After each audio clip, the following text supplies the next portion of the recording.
Gente, essa aula é complementar, ela é curta, é para orientar vocês sobre a aprendizagem da carta. Coloco fazendo uma referência à música, né, eternizada por Cássia Eller. O professor me ensinou a fazer uma carta de amor, porque alguns vestibulares, a PUC, a própria UNB, que já cobrou o gênero e-mail, tem inovado na perspectiva de cobrança textual. Como no edital da UNEB, a UESB também coloca texto argumentativo, a carta é um gênero. Vou ensinar vocês a fazer hoje uma carta argumentativa. Lembrando que se eu tivesse que fazer a escolha, a carta e o artigo de opinião são gêneros muito mais fáceis de serem construídos do que a dissertação. Claro que vocês estão habituados a fazer a dissertação e talvez não tivessem, né, o interesse de trocar numa perspectiva de reta final, mas é minha obrigação ensinar a vocês, certo? Essa ideia de transmitir mensagem, informação para o outro, existe desde os tempos imemoriais do ser humano. Da garrafa, né, colocada lá no mar, ao WhatsApp de hoje, que a gente se interessa para mandar a informação. Mas afinal, o que é uma carta? É uma mensagem manuscrita ou impressa a uma pessoa. Daí o entendimento necessário de que para construir uma carta eu preciso dominar o pronome de tratamento ou a uma organização. O objetivo da carta é comunicar alguma coisa. No caso específico da carta argumentativa e das situacionalidades que se propõe no vestibular, o objetivo é que você emita uma solução, uma opinião sobre a questão que está sendo proposta lá. Pergunta crucial, que é a comum, né? Se eu sempre fiz dissertação em toda a minha vida, nunca escrevi uma carta, como é que eu vou ter experiência para fazê-la no processo seletivo? Como já disse, todas elas, a carta, o artigo, a carta argumentativa, elas estão dentro do princípio do texto argumentativo e, portanto, a base constante deles é o convencimento. Quais são as diferenças entre eles? Primeiro, como já disse, é a voz. A carta é em segunda, o artigo é em primeira e a dissertação é em terceira pessoa. Os objetos estão distantes, em especial a carta, o que quero entender é a sua relação, o artigo, perdão, o que quero entender é a minha relação direta com a questão. Então, eu acho que o Brasil é uma nação desigual, precisa de crescimento educacional como base para o desenvolvimento. Na carta, eu estou me dirigindo a alguém para expor essa mesma opinião, certo? E na dissertação, essa opinião minha está construída para ser basilar de uma tese. O que seria meu diferencial na produção da carta? Primeiro, saber usar com propriedade esses elementos de pronome de tratamento que a gente ignora durante quase todo o ano que está fazendo vestibular, porque necessariamente a gente está estudando a dissertação, quer fazer a dissertação para o Enem. Então, para que vocês entendam a diferença, senhor e senhora são empregados no tratamento cerimonioso, vocês no tratamento familiar. Vossa Excelência e Sua Excelência são pronomes de tratamento que possuem vossa e são empregados em relação à pessoa com quem nós estamos falando. Vossa Excelência. Vossa Excelência vai ao parque? Se eu estou falando desta pessoa, a respeito dela, a Sua Excelência, certo? Por isso, eu queria que vocês treinassem de forma premeditada, se forem escrever a carta, para colocar vossa em um lugar e sua em outro, tá? Referindo-se a pessoas diferentes, para que o corretor soubesse que você domina essa estruturação. Então, por exemplo, já coloquei a frase aí, que você pode premeditar e já colocar, por exemplo, no desenvolvimento 1. Espero que Vossa Excelência, senhor ministro, compareça a este encontro. Espero que Vossa Excelência, entre vírgulas, senhor ministro, senhor presidente, senhora reitora, entenda o meu pedido, compreenda o que quero dizer. A frase seguinte se relaciona ao seu texto, você deixa essa marcação. E lá, em algum outro momento do seu texto, você vai se referir a uma outra pessoa, também autoridade. Todos os membros da CPI afirmaram que Sua Excelência o Senhor Presidente da República agiu com propriedade. Todos os brasileiros entendem que Sua Excelência, o senhor presidente, o senhor ministro, a senhora magnífica, age para o bem, entendeu? Para que o cara já te dê aí um pontozinho no que se refere a entender a diferença entre sua e vossa. Depois, lembre-se que um outro elemento importante para a carta é o da uniformidade no tratamento. Quando a gente se dirige a alguém, nós não podemos mudar ao longo do texto, né? Eu não posso começar a carta com vossa magnificência, terminar com você, teu, né? Eu tenho que ter toda uma concordância, uma uniformidade, como também entender o princípio da concordância do pronome de tratamento. A concordância é com o sexo da pessoa a quem nós nos referimos. Vossa Excelência está convidado ao seminário. Vossa Excelência está convidado ao evento. Vossa Excelência será informada a respeito da conclusão. Quando eu estou me referindo à excelência a Dilma, a excelência a uma figura de uma mulher. Coloquei a tabela, que são os principais marcadores, os principais elementos do pronome de tratamento, que seria mais comum na prova para vocês: reitor, juiz, religioso, o Papa e o presidente da República, ou qualquer outro chefe que a gente usa a marcação de Vossa Excelência. Já coloquei aí na tabela arrumadinho de como usar, né? Vossa Excelência, Vossa Magnificência, a abreviação e ao endereçamento e o vocativo. Vou ensinar agora, quando a gente estiver analisando o modelo, como aplicar o endereçamento e o vocativo na estrutura da redação. Outra questão é ter cuidado na carta com o recorte que você está propondo. É comum que o aluno se desvie, vá fazer uma produção de texto completamente distinta da estrutura que ele faz na dissertação. Que é errado. Por quê? A estrutura física da carta não é dessemelhante da estrutura física da dissertação. Ambos são argumentativos. Introdução apresenta, desenvolvimento discute, conclusão emite sua opinião final, tá? Então, às vezes, você enche de muitos outros elementos e esquece de que o primordial são esses três elementos aí. Então, algumas coisas para fazerem a diferença.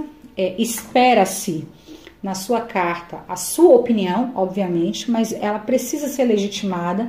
Então, é interessante que já na sua introdução você diga quem você é. Eu sou um cidadão brasileiro, eu sou um jovem que convive com a realidade do trânsito nacional, eu sou um representante de moradores, eu sou a voz dos que acreditam que um outro Brasil é possível.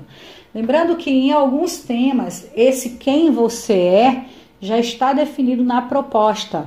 Apresente-se como estudante do ensino médio, apresente-se como estudante universitário. Então, eu sou fulano de tal, tá?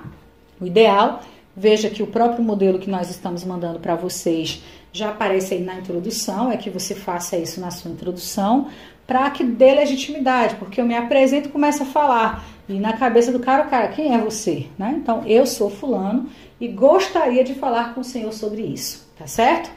Depois, faça uma espécie de diálogo com o leitor premeditado, como você fez no artigo. No artigo você não fala com o leitor, a carta também. O gênero dissertação é que é impessoal. A carta é interessante que você fale, por isso você também deve fazer isso de forma premeditada. Tente, ao falar, demonstrar que você domina esse gênero textual. Eu gosto muito desse chamamento que eu coloco aqui para vocês, ó. Espero que Vossa Excelência use a abreviatura para mostrar que também sei usar a abreviatura, vírgula, lembrando que o cargo vai estar sempre entre vírgulas. Senhor Ministro, entenda que as minhas razões são as razões do povo. Espero que Vossa Excelência, Senhor Ministro, entenda que o Brasil precisa de melhorias. Espero que Vossa Excelência, Senhor Presidente, entenda que a nação brasileira não será melhor se não houver melhores políticas públicas. Certo? Eu estou me dirigindo a alguém. E tem essa outra opção, que seria: se a Vossa Excelência me permitir, sei que estás cometendo um erro. Se Vossa Excelência me permitir, gostaria de ainda tratar da questão de. Se Vossa Excelência me permitir, gostaria de propor algumas soluções para a questão, tá? Então, seria uma estrutura parecida com a dissertação, mudando a voz, né?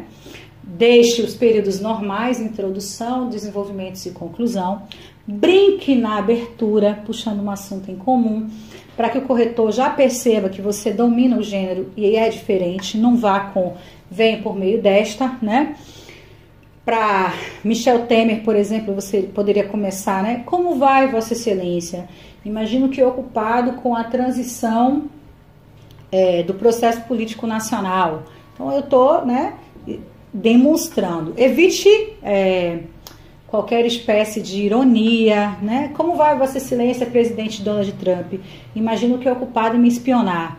Né? Como vai, Vossa Excelência, presidente Michel Temer? E aí, como é o sentimento de perda? Aí não, né? A gente tem que ter esse domínio. Tem algumas pessoas que enfrentam processos que pedem carta aberta. Tem diferença? Pouca coisa. A estrutura é quase a mesma, mas a gente não precisa daquela tipologia de endereçamento. A carta não vai para ninguém, ela vai ser publicada no jornal, tá? Ele se difere da carta pessoal porque ele trata de assuntos de interesse coletivo, normalmente é sobre um assunto com um problema geral, tá?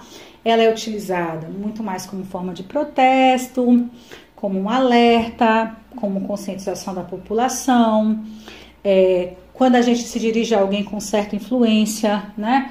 Então, por exemplo, carta aberta a Sérgio Moro. Na verdade, eu quero falar a Sérgio, mas eu também quero falar a toda a população brasileira, tá? A intenção é a mesma, de convencer alguém. Eu estou colocando esse modelo aí da carta da Ordem dos Advogados para você ver que o título é assim, carta aberta a, cuidado com a crase, a sociedade brasileira. Carta aberta a Sérgio Moro. Por quê? Porque é uma carta que eu estou endereçando a ele, mas ao mesmo tempo é uma carta que todos os outros vão ler. Agora vamos analisar a carta. Então, Itabuna 18 botou a data, lembrando que a data, a cidade que você vai colocar é a cidade onde você vai fazer o processo seletivo, uma cidade imaginária, um lugar qualquer do Brasil, 18 de maio de 2018. Evite a marcação específica. Eu mesmo, Uruçuca. Por quê? Porque qualquer objeto de identificação numa carta pode zerar. Sejam cuidadosos. Bota a crase lá, a sua excelência, o senhor Michel Temer, a sua excelência Adélia Pinheiro, M.D, quer dizer, muito digníssimo. Botou o título, presidente da República, muito digníssima, reitora da Universidade Estadual de Santa Cruz. Excelentíssimo senhor, meteu a vírgula. Não sei se Vossa Excelência terá tempo para ler essa missiva. Sei que os últimos meses do governo não são fáceis no processo de transição governamental. Falei com ele. Na esperança que ela chegue às suas mãos e seja um instrumento direcionador de mudança, já me apresento. Me apresentei. Depois, diante disso, acredito que coloquei minha opinião, certo? Embaixo, apresento o dado, é notável, minha verdade, que as taxas são essas. E aí eu venho, nessa perspectiva, senhor presidente, seria pertinente o planejamento, apontei mais ou menos a minha ideia, comparativa com outros países, que era o Canadá. Então, todo o desenvolvimento da carta também tem fonte. Neste caso, eu usei uma comparação. Afinal, se quisermos, também tem frase final, ser um país gigante, precisamos aprender com gigantes. No desenvolvimento 2, se Vossa Excelência me permitir, estou falando com ele, sei que estás cometendo um erro histórico. Viu aquela frase que estava lá? Já que, para a questão, tem proposto um projeto que se concretiza a longo prazo, mas não resolve a questão para essa geração. O nosso ilustre escritor, citei Roberto da Mata, se eu quisesse citar uma autoridade, eu poderia ter dito, a sua excelência, né, ministro Roberto Fulano, aconselhou Vossa Excelência numa carta publicada no jornal A Folha de São Paulo. Por quê? Porque eu estarei usando duas autoridades. Veja que eu estou usando uma fonte que eu comumente uso, que é Roberto da Mata, aplicando a carta. E finalizei com uma frase final, também usando o elemento de pronome de tratamento, né? Espero que, olha a minha finalização como ela é programada. Vossa Excelência, senhor presidente, entenda que minhas razões são as razões do povo, dou minha opinião e fecho sempre com uma marcação. Eu dei 3 opções para vocês. Por fim, espero que mais do que uma resposta à minha carta, eu possa ver efetivado o projeto de inclusão dos idosos em tal lugar. Por quê? Porque você sabe que você está se dirigindo a uma autoridade que não vai te responder mandando outra carta. O que você quer não é outra carta, é a solução do problema. Por fim, espero que no próximo ano, assim, assim, assim. Ou, por fim, espero que num eventual encontro. Por quê? Porque há alguns vestibulares, a Unicamp, por exemplo, que fala de carta convite. Você tem que escrever a carta convidando a pessoa para alguma coisa. Então, aqui é interessante que você venha na finalização. Espero que no dia tal, às tantas horas, o senhor compareça para pessoalmente discutirmos a questão. Aí você cumpre a estruturação de carta convite. Termino com o nosso amigo Paulo, né? Não andeis ansiosos com coisa alguma, porém que seja conhecido diante de Deus todas as suas angústias e petições. Suplique a Ele e dê a Deus ações de graça, porque a paz e a inteligência e a sabedoria que dele provém excede todo o nosso entendimento e Deus guarda o nosso coração. Estamos aí na luta, a gente vai chegar lá.